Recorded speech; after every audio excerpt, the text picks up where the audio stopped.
Hello, my name is Jin, and I'm going to review Quentin Tarantino's ninth film, Once Upon a Time in Hollywood, which stars Leonardo DiCaprio, Brad Pitt, Margot Robbie, and others such as Kurt Russell and Al Pacino. Oh, and of course, tons of other people. Before going into this movie, it's crucial for me to explain there's one real life event that this movie is kind of very loosely based off, which is like the Charles Manson case.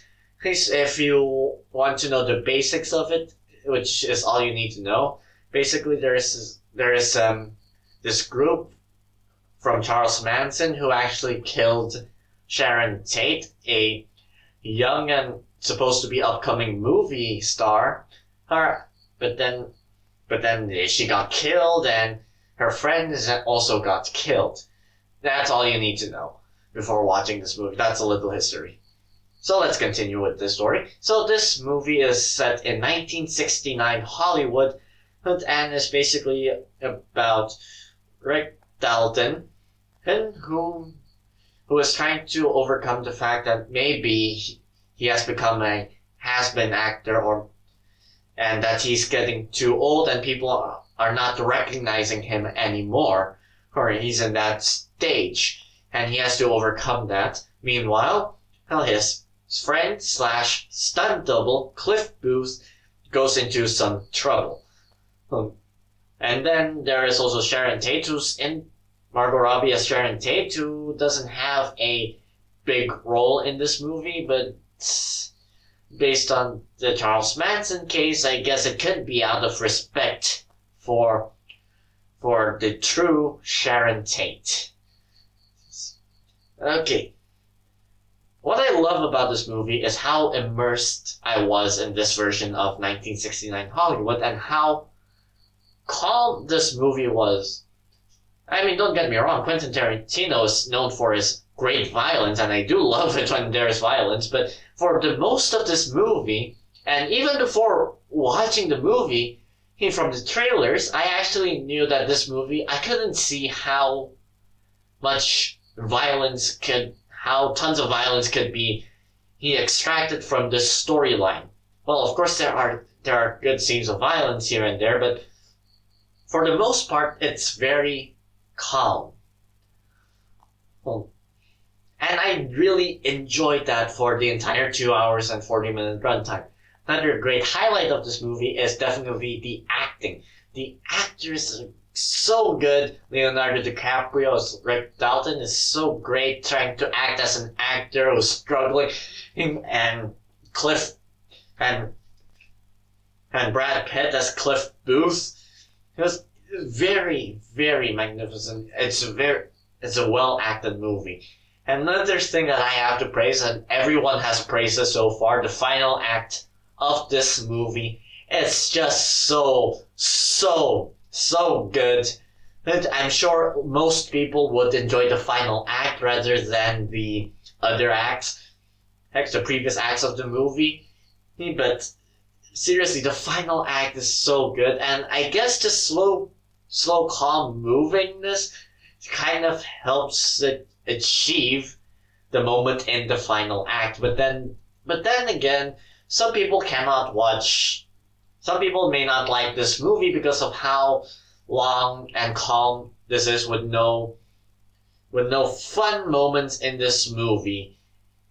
With little fun moments, but I actually find it quite fun and entertaining, and being immersed in this version of Hollywood, and seeing how these characters actually live through this life if they have existed. And it's actually quite entertaining to watch and listen to most of their dialogue, and for the most part it's definitely funny. It's very hilarious. If you like this sort of thing, I mean, you will definitely have some laughs here and there, but it's definitely funny. It has some great funny moments in this movie. I think I said that too many times.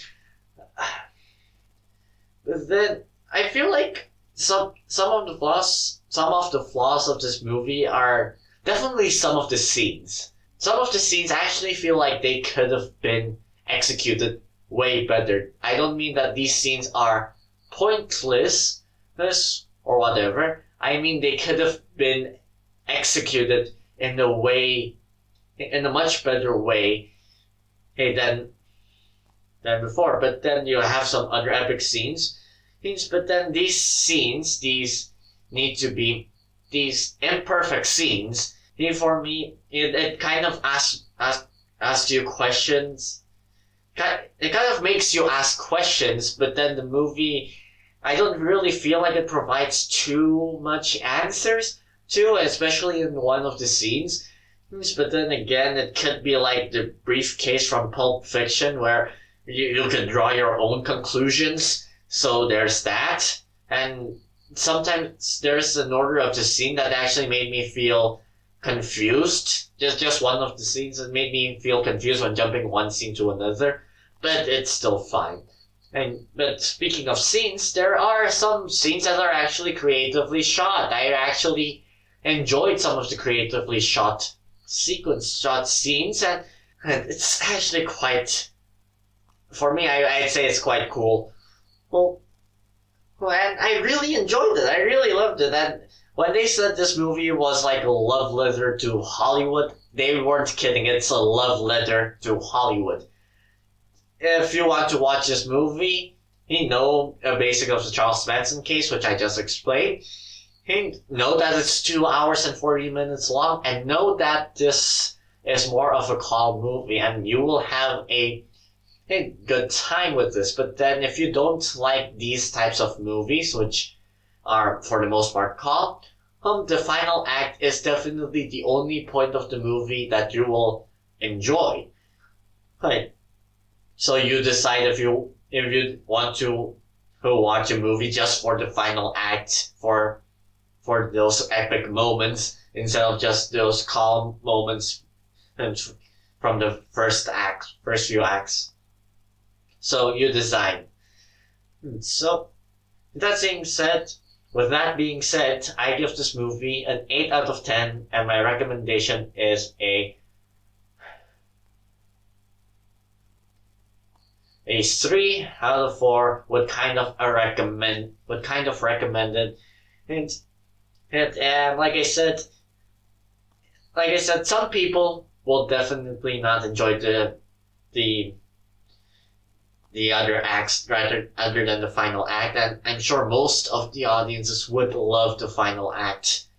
But for me, I feel like the final act is deserved when the rest of the movie was done in a very calm way. I feel like that moment in the final act was truly deserved. But either way, that's how I felt about the movie. So, have you watched Once Upon a Time in Hollywood? Did you like it or dislike it? And if you want to have a discussion, feel free in the comments down below. If you like this video, hit that like button, and then you could hit subscribe for more movie reviews. And I'll be trying to produce newer content, and so then it's more consistent. And I guess that's about it. Goodbye.